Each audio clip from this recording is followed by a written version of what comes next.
Hello and welcome to the Gospel of John devotionals, and today we are in John chapter 21, looking at verses 1 to 9, where Jesus appears to 7 disciples and gives them some lessons in fishing. After this, Jesus revealed himself again to the disciples by the Sea of Tiberias, and he revealed himself in this way: Simon, Peter, Thomas, called the twin, Nathanael of Cana in Galilee, the sons of Zebedee, and 2 others of his disciples were together. Simon Peter said to them, "I am going fishing." They said to him, "We will go with you." They went out and got into the boat, but that night they caught nothing. And just as day was breaking, Jesus stood on the shore. Yet the disciples did not know that it was Jesus. Jesus said to them, "Children, do you have any fish?" Or "Lads, do you have any fish?" They answered him, "No." He said to them, "Cast the net on the right side of the boat, and you will find some." So they cast it, and now they were not able to haul it because of the quantity of fish. That disciple whom Jesus loved therefore said to Peter, "It is the Lord." When Simon Peter heard that it was the Lord, he put on his outer garment, for he was stripped for work, and he threw himself into the sea. The other disciples came in the boat, dragging the net full of fish, for they were not far from the land, but about 100 yards off. So here we have some fishing lessons from Jesus, and almost similar to when Jesus first called the disciples. And it feels like John had almost ended his gospel at the end of chapter 20. But here we have another sign, just like John had said, that there are many signs. The gospel was written so that you may believe that Jesus is the Christ, the Son of God. And he said that Jesus did many other signs in the presence of disciples. And here we have another sign. Here Jesus teaches the disciples, able and career fishermen, how to fish. He cooks a hearty breakfast for them. We'll look at that next week. After all, we always need to eat something. Wherever we are, whatever stage in life, we always need to eat something. So why not eat what Jesus serves us up? And this is the time between the resurrection and the ascension of Jesus, followed shortly by Pentecost. So whilst the disciples are waiting and regrouping after a disappointing time, Jesus appears several times to encourage them and help them to regroup. And this is one such time. It's very similar, as I've said before, to the time where Jesus called the early disciples, right at the beginning of the book of Luke, in Luke chapter 5, and we'll look at that next week. Similarly, after a night of fruitless fishing, with an instruction to cast the net on the other side, the nets start bulging with fish. And all the disciples in Luke 5 instantly follow Jesus after he says to them, "Follow me." They leave everything, their fishing gear, their boats, the amazing catch they've just caught. So we also see shortly after this that Jesus repeats the same call to Peter, "Follow me." So Jesus revealed himself. Today he'll be revealing himself again. The gospel is about how God made himself known to his people. Here Jesus constantly makes himself known. He keeps appearing to people on the road to Damascus. He appears to the disciples in the room, and here he reveals himself once more to 7 of his disciples. And he just wants to feed them. If you ever need help or ideas about gathering men together, always include fishing and food, a bit of fun, and you'll have a group of men instantly gathered and their attention on you. So who was there? There were just 7 disciples, not all of the 11. Obviously we've lost Judas already. Peter was there, Thomas, who now makes a point of never missing out on meetings, getting together with the disciples. He makes a point of being with them. Nathanael, we haven't heard much of him for a while, but he's around. James, John, and then two others. Here, once again, they all get to witness a moment and a miracle with Jesus. They had not yet been told to go into all the world. The Great Commission hasn't yet been given to the disciples. And this is because the Spirit had not yet been poured out at Pentecost. Whilst they wait, they decide to do something from their previous lives, their previous career, fishing. And often if we're waiting for direction from Jesus, we should get on with what we've been previously told to do by him. Our current instructions should remain standing and in force until new instructions come. So whilst they're waiting, they're going to have a bit of fun fishing. There's no place for boredom or being idle in the kingdom of God. There's always something to do. There's always someone to care for, someone to serve. We should be like those who will give an account of their time and be wary of just letting time flow by. So Simon stands up as usual, makes a suggestion.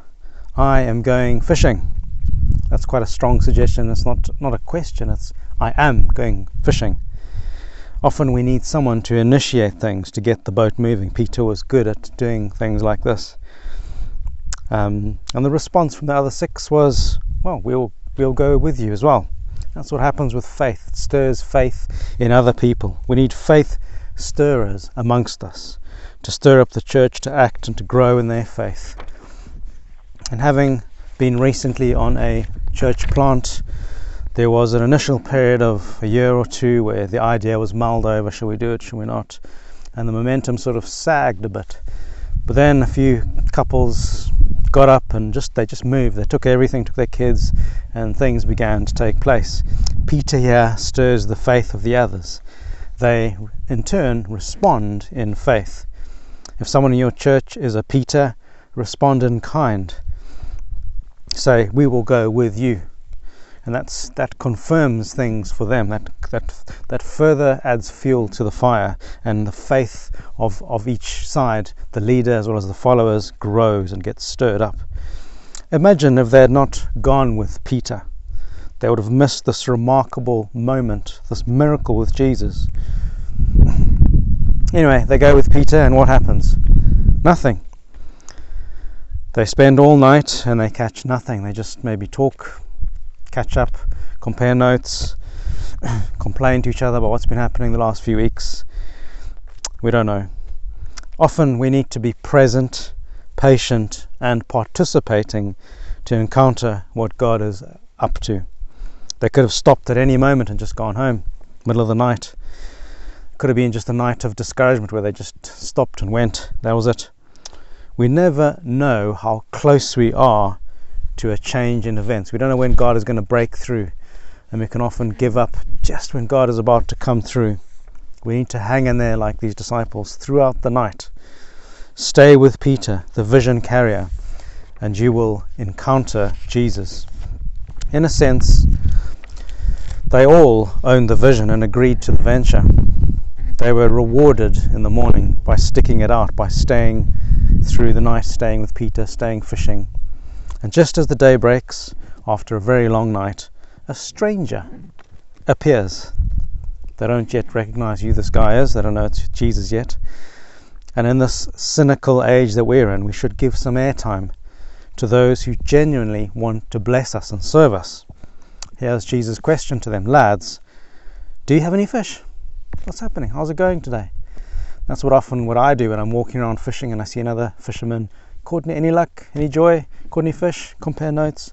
And that's Jesus. Lads, any fish? A friendly greeting from an unknown person. And Jesus is often nearer to us than we expect. He always outdoes our expectations. They answered no. He said, well, cast the net on the other side, on the right side of the boat, and you will find some. Hardened fishermen are not easy to persuade, especially by a stranger, someone they don't know, someone who's on land giving advice like a backseat driver, and also the morning after. They've been through the night and this guy turns up in the morning and gives them advice.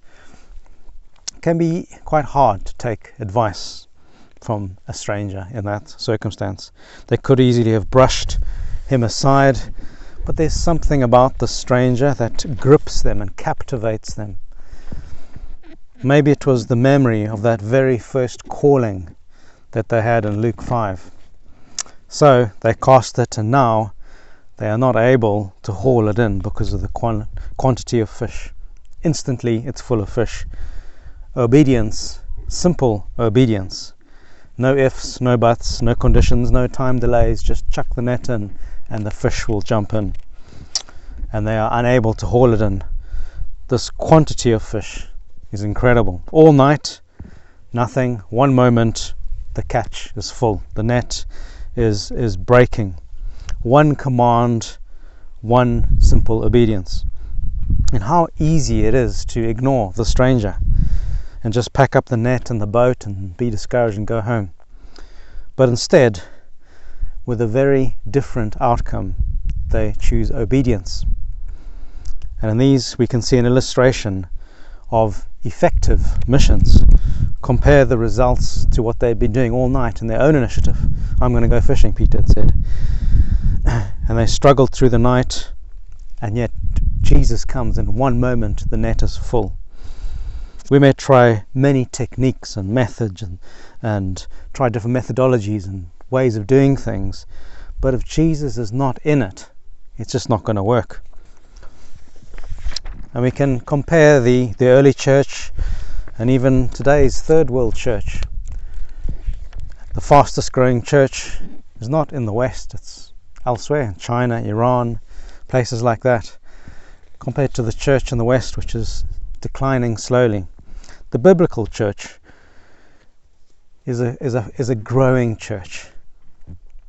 And often we can see from a non-Western point of view and think, oh, this is all a waste of time.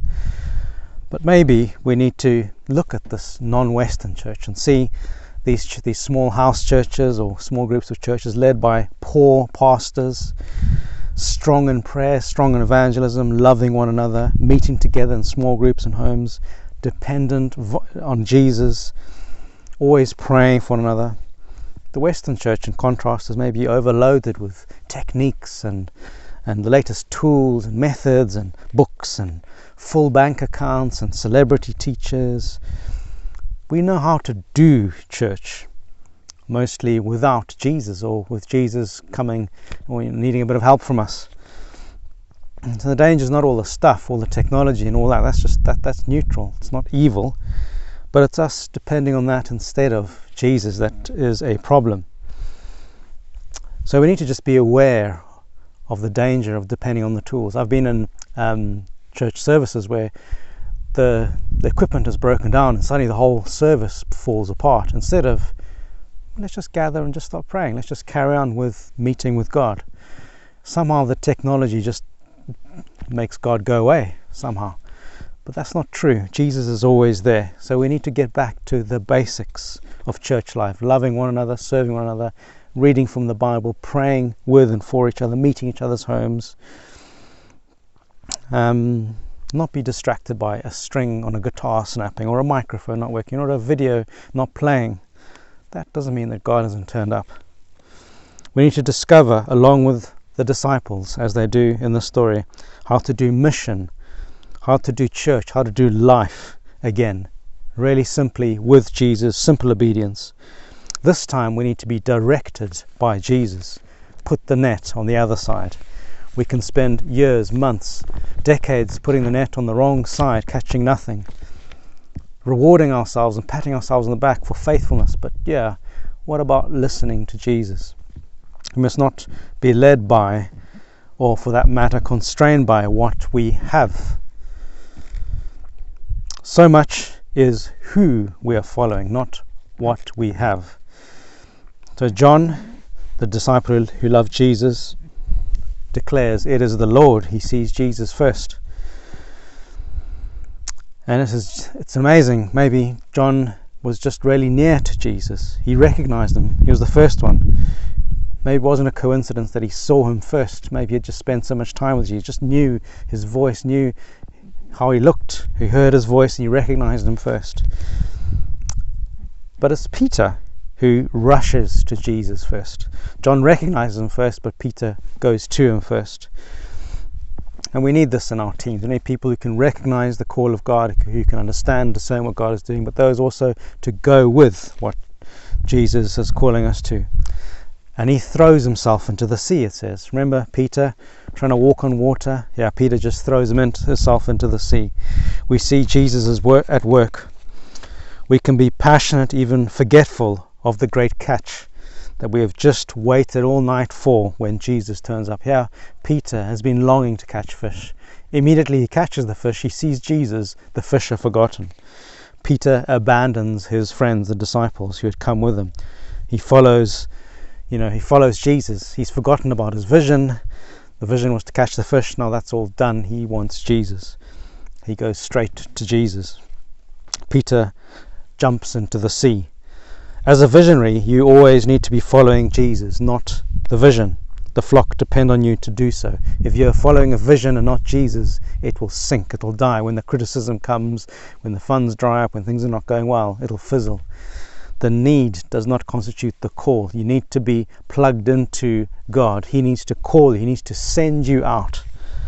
And then when the hard times, the difficult times come, you can keep following Jesus. For you to be suitable to follow, you need to be following Jesus. Otherwise your followers are just following a vision and not a person. So never be ashamed of being extravagant and going after Jesus. Here Peter just dives into the sea. Peter, who had denied Jesus, who had fallen so hard, looked Jesus in the face as the cockerel crowed. Now that he's been forgiven much, he loves much. He loves Jesus so much, more than maybe the other disciples, more than a career, more than the fish, more than the high point of his career, the biggest catch of his career.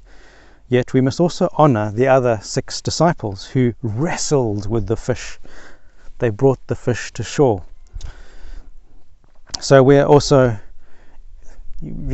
need to be aware of what other people's giftings are. These other disciples were much in need of Peter at that particular moment. There's only 6 of them now instead of 7, and they're wrestling this catch of a lifetime. They excelled in diligence where Peter excelled in devotion. Both are needed. We need to be diligent but also devotional, extravagant in our worship. We need to have all the different giftings and ways of serving and honoring God. And we mustn't despise other people's gifts or their extravagance. If someone is passionate in following Jesus, don't pour cold water on them. We need each other. We all need Marthas to invite Jesus into the home, and we need Marys to come and sit at the feet of Jesus when he comes in. So we need Martha to bring Jesus into the home, and we need Mary to bring Jesus into our hearts. We must not chide those who, like Peter, lead us in affection, zeal, seeking Jesus, but we must honor them and follow them in their zeal. Just as the Bible says, if you lead with zeal. Peter leads with affection and zeal, and he's seeking Jesus, and just as Peter was leading, let's not resent that. Let's not resent that extravagance. His friends didn't join him in the sea, otherwise all the catch would have been abandoned. They needed to stay at their stations. He actually appreciated them standing at the net and holding it more than they actually realized. So they needed each other. Jesus to call the fish to the net, to tell the disciples to throw the net the other side, Peter to be extravagant and following Jesus, his friends to stay holding the net so they could have the catch, because Jesus is actually going to ask them to bring some of that fish to the fire. So the other disciples come in. They come in with the boat slowly, struggling with the net. but the boat was quite close to the land, so it wasn't a terrible strain on them, but it would have been helpful if Peter was there. So it wasn't entirely reckless of Peter just abandoning them. His devotion was maybe justified. So are you maybe following tradition, technology, techniques, or are you dependent on Jesus? How are you at following others with their vision that God has given them? Have you been waiting all night, no fish? How obedient are you with what Jesus has called you to do right now?